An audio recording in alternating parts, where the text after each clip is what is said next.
Ready, folks? Yeah. Mark, internationals, how have they all come back? Are they all back? Are they all fit? Any problems? Yeah, majority have come back okay. Joe Allen's the only doubt. He hasn't trained as yet. He was with the physios yesterday. We're hopeful that he'll take part today, and then we'll see how we are for the weekend. It's a shame for Joe. He was absolutely flying. What would you say, 50-50? Well, it's similar to the lead up to the West Brom game where he didn't have a great deal of training because we needed to manage him a little bit and just make sure he was okay, and he got through the game fine. A little bit like the lead up to Man United game as well. So we've been managing his workload during the week just to make sure that he's able to complete games at the weekend. So we're obviously doing that again, and hopefully he'll be fine. Because he didn't actually pull his hamstring, did he?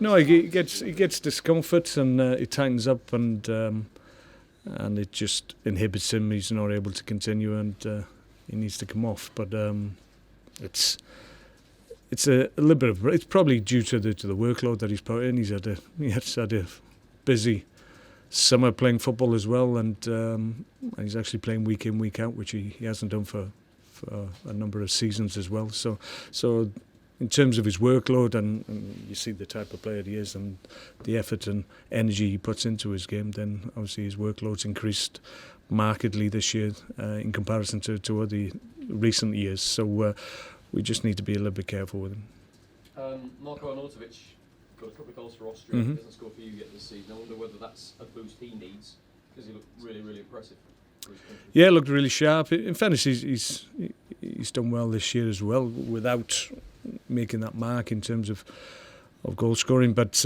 we know he's got the capacity to do that. He was at the top of the goal scoring last year for us, so it's only a matter of time before he gets on the goal trail again. He's looked sharp in training.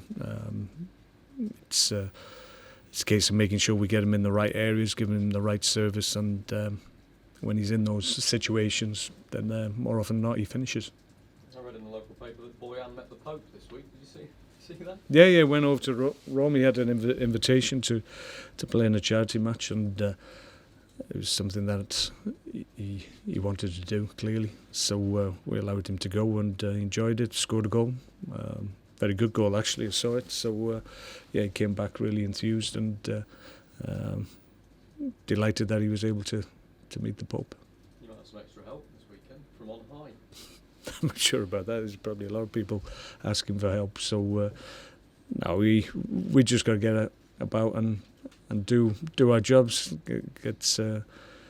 get points on the board, which we were more than capable of. We've been really encouraged with our performances last 2 or 3 games. I think everybody can see that we're getting back to our levels, and we had a huge result clearly at Old Trafford, first win there for our first points on the board for 30 odd years, so that shows that it was a good performance, confident performance, which is important, and we're back on track in our view. Yeah, I wonder whether the break actually came at a bad time for you. Yeah, probably did. I think after the effort at Man U, you want to obviously get back, and after an away game you want to get straight into a home game with confidence high, and we've just had to be a little bit patient waiting for that home fixture, but it's upon us now, so we're looking to capitalise on that. I want to ask you about Wilfred Bonney. A lot of focus on him, big player, big name. You've been impressed with him and the influence he's had at the club, but I just wonder whether you're a bit disappointed with the way he's performing in games at the moment. Fewer than 2 shots per game he's averaging, and some of the other stats aren't particularly flattering either. Is that just him bedding in, or have you actually? Yeah, I think it's fair to say that, and I've said it early on, that we're going to have to be patient. Wilfred Hunt had a consistent run of games for quite some time, so we're trying to get him up to speed. We see elements of his play that we're really impressed with, and we can see that will help us. Clearly, we want to get him to good areas of the field and get chances, because when he does get chances, we see it every day in training, then he's a very accomplished finisher, and that's something that we want to see clearly in game times at weekends against opposition. So he's a top level striker.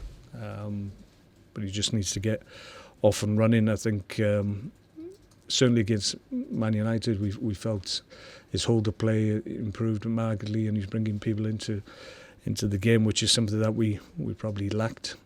We want that part of his game, but then obviously we wanted to get him in the box and get on the end of chances that we're creating. So he's not quite there yet. So I think he would admit that himself, but certainly there's scope for improvement. But we know once he is up to speed, then he's a very accomplished striker at this level, and one that will score goals at this level.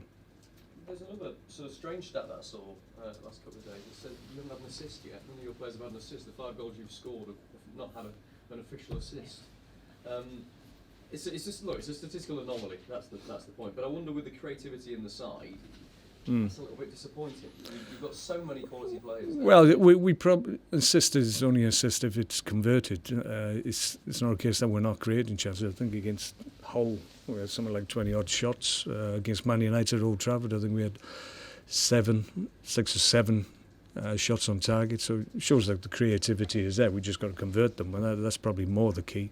So that's something that we talk about, something that we work on. So given the quality that we have in the side in the attacking third of the pitch, then that will change. We feel a little bit hard done by. Maybe a little bit of luck has gone against us on occasions where chances you felt should have been converted, but in terms of creativity, that's still there. That doesn't go away.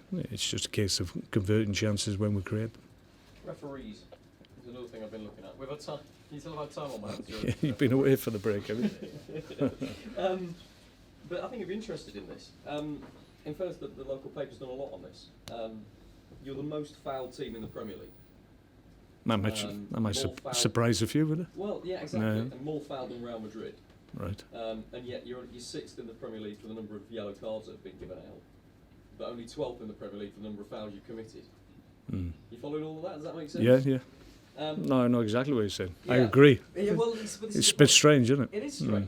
But when you see those stats, and look, I don't want to get in trouble with referees because I know you've got to be careful what you say, but you see stats like that, and you talk about the bad luck you've had and things not going your way in the first chunk of the season.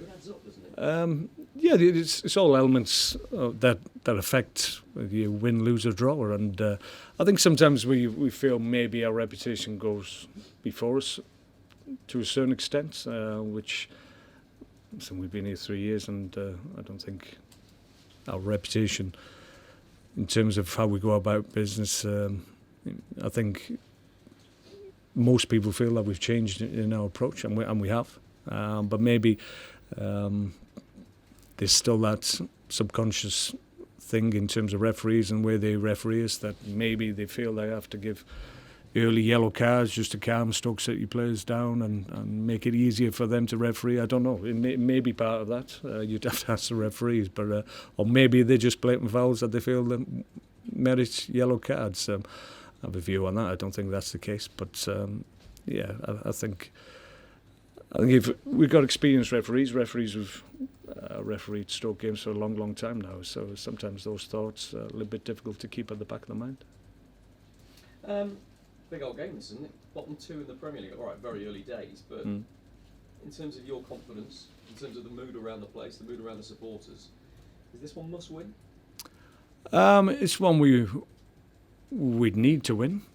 We feel we can win. More than confident that we have the capability in the team to win the game. It's difficult because Sunderland in a situation that they don't want to be. But we're the home side. I think the onus is on us to make sure we're positive. The fans play a part in that, and then I have to say they've been magnificent. They were fantastic at Old Trafford, great. In the last home game here against West Brom, where they really got behind us, and we'll need that again. But I think we encouraged them just by the nature of our performance against West Brom, and we're very lucky not to get the first win on the board there, conceding late on. But I think the overall feeling after that game was that we're going in the right direction. It's only a matter of time. So it's okay saying that, but you've got to get on with it and get the maximum points on the board. We've got a good opportunity the weekend. I think Sunderland a difficult side. Clearly, they may well come here with a more defensive mindset because it's an away game, and in the Premier League, it's difficult to win Premier League games. But clearly, they've got threats on the break as well, and the goal-scoring threat of, like I said, Jermaine Defoe will always be in opposition managers' minds in terms of understanding the threats that they offer. So we have to be vigilant, but we're looking forward to it. I think you're right in mentioning that maybe we're a little bit frustrated that we couldn't have a game almost immediately after the Man United game, because I think everybody was on a high then. But everybody's come back in good heart after the international break and looking forward to the game. We can't wait to get out there. Thank you. How much pressure is there on this, Mark? Because everyone will assume that the bottom club, you should beat them comfortably. Well, it's not quite as simple as that. I think everybody knows and accepts that in the Premier League. It doesn't matter if you're top, middle, or the bottom. On any given match day, teams in the Premier League can hurt you, and almost every team in the Premier League has game changers within the squad that they have. Collectively, they might not be doing as well as they should be, but there will always be individuals within those teams that can hurt you. And we're a case in point as well. So you have to be on your toes. You have to be defensively sound. And I think we've shown in the last few games that we're getting back to a little bit of continuity, albeit we've got an injury to Glenn Johnson, unfortunately. So he'll be missing. But overall, I think the key from our point of view is that we build on the confidence that we've shown in the last 2 or 3 games and make sure that we get maximum points. And then I think we'll very quickly build our season. We've got a period of games now where we want to pick up as many points as we can. We feel we can do that. The opening period of fixtures were difficult on paper, and they were borne out on the pitch as well. It was difficult to pick up maximum points in a lot of those games. But the period we have now leading into games towards the Christmas period, I think we're encouraged that we've got a good opportunity to get a lot of points on the board. So that's our intention. Glenn pulled up in training with a thigh injury. It's not the one that he injured previously. It's on the opposite. No. He came back from England training. He trained on Tuesday, and he pulled up. It looks like it could be 3 to 4 weeks, maybe more. Unfortunately, thigh. Yeah. Okay. Thanks, Mark. Okay, no problem.